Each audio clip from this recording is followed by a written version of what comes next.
रामकृष्ण हरी सर्वांना. आज आपण गुरुदत्त पार्टे हा असा एक आवले आहे की त्यानं सुद्धा झाडं, प्राणी, पक्षी असे वाचवले आहेत आणि त्या गोष्टी आपण त्यांच्यापासून जाणून घेणार आहेत. तर ही त्यांची एक नेचर केअरटेकर संस्था आहे आणि त्या संस्थेमध्ये तुम्ही बघताय चारी बाजूनं तुम्हाला झाडं लावलेली दिसतील आणि आपण त्या ऑफिसमध्ये एंट्री करतोय. तर हे आपले मित्र गुरुदत्त पार्टे. नमस्कार सर्वांना. तर नमस्कार.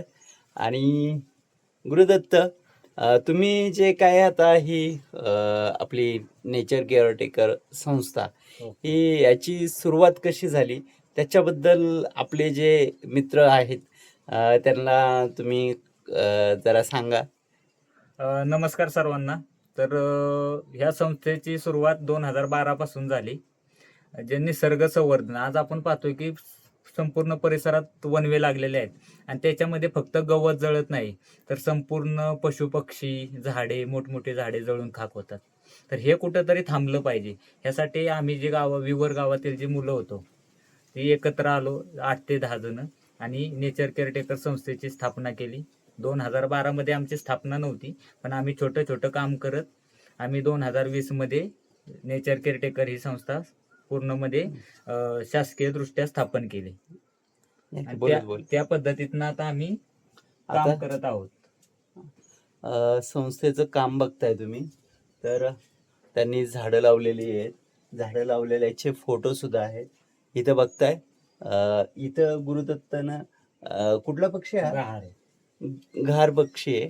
तर तो सुद्धा त्यांनी वाचवून, त्याला काहीतरी जखमी झाला होता. जखमी झाल्यावर त्यांनी त्याला अशा पद्धतीनं वाचून त्याचं प्रेम किती ते डोक्यावर बसलंय. अशा पद्धतीनं त्यांचं कार्य तुम्ही बघताय. तर हा हरियल पक्षी आहे, हरियलला वाचवला.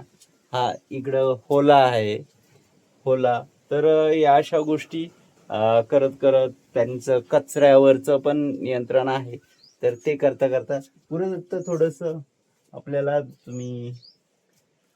हे तुम्ही बघताय ही बेकराची पिल्ल आहेत, तर त्याच्याबद्दल तुम्ही काय सांगाल? ही बेकराची पिल्ल कुत्र्यांनी त्याच्यावरती हल्ला केला होता. तर त्यांची जी आई होती बेकरांच्या छोट्या पिल्लांची, तर ती पळून गेली होती आणि ती पिल्ले तशीच होती. जर ती पिल्ले त्या ठिकाणी जर राहिली असती तर कुत्र्यांनी पुन्हा त्यांचा फडशा पडला असता. मग आम्ही त्यांना घरी घेऊन आलो आणि आणि ही पिल्ल, महत्वाचं तुम्हाला सांगायचं झालं तर, ही वनव्यामध्ये सापडलेली होती आणि कुत्र्यांनी त्यांच्यावरती हल्ला करून ती पिल्ल आम्ही घरी आणली. त्यांना दररोज 1 लिटर दूध.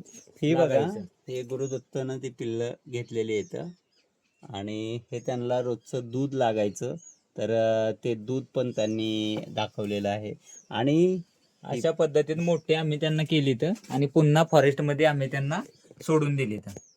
म्हणजे आपण वनव्यामुळे किती निसर्गाचं नुकसान करतोय आणि ह्या मुक्या जीवांचं किती हाल करतोय हे आपण प्रत्येकानं लक्षात ठेवलं पाहिजे. तर धन्यवाद गुरुदत्त, खूप छान माहिती दिली.